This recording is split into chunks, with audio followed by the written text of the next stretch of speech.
The 2026 World Cup has already delivered excitement on the pitch, but some of its biggest headlines have nothing to do with football itself. Just hours before Uruguay's opening match against Saudi Arabia in Miami, Marcelo Bielsa and his entire squad found themselves stuck in Cancun, Mexico. Instead of preparing for one of the most important games of the tournament, the players were left waiting inside their hotel while uncertainty surrounded their travel plans.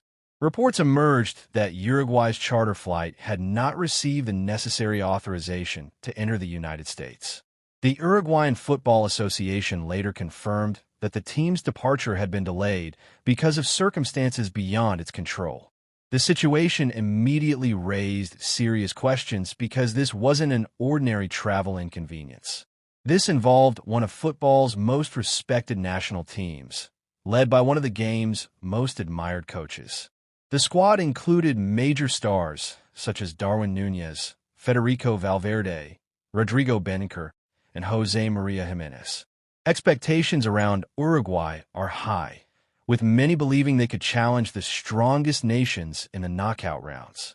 Yet, on the eve of their first World Cup match, their preparations were disrupted by an issue that should have been resolved long before kickoff. What made the situation even more controversial was the disagreement over responsibility. Officials from Uruguay suggested FIFA was accountable for the delay, while FIFA reportedly described it as a technical issue related to the aircraft itself. Two different explanations quickly created confusion, leaving fans wondering who was truly responsible for the disruption. As the story gained international attention, journalists from several major outlets independently confirmed that Uruguay had indeed been stranded in Cancun. The delay also forced the cancellation of official media duties involving Marcelo Bielsa and team representatives. Under normal tournament regulations, missing these obligations can result in disciplinary consequences. That possibility sparked criticism from observers who questioned the fairness of the situation. If logistical failures beyond a team's control prevent attendance at mandatory events, should that same team face punishment? The debate quickly shifted from a travel issue to a discussion about accountability and tournament management. Eventually, Uruguay did arrive in Miami, but valuable preparation time had already been lost. Coaches rely heavily on routines before major matches. Press conferences, training schedules, rest periods, and tactical meetings are carefully planned. Unexpected disruptions can create unnecessary stress, especially before a World Cup opener. For Marcelo Bielsa, the circumstances carried additional significance. During previous tournaments hosted in the United States, he had openly expressed concerns about travel demands and organizational planning. Bielsa has never been known for diplomatic language. He often speaks honestly about issues affecting players and performance. Seeing his team experience another major logistical setback only intensified conversations about whether earlier warnings had been ignored. While Uruguay prepared to move forward and focus on football, many supporters were left questioning how such complications could occur during the world's biggest sporting event. Uruguay's experience was not the only incident attracting attention during the tournament. Reports involving visa complications and entry difficulties affecting various football figures had already surfaced during the opening days of the competition. Several names became part of wider discussions surrounding access and coordination. Different federations, officials, and participants reportedly encountered delays or additional scrutiny while attempting to travel for tournament-related responsibilities. Each case had its own circumstances, but together they contributed to growing concern about how smoothly the event was operating behind the scenes. Supporters have been promised a historic World Cup hosted across North America, combining world-class stadiums with efficient infrastructure. The expectation was that cooperation between host nations would create one of the most accessible tournaments ever organized. Instead, repeated reports of travel complications created a different narrative.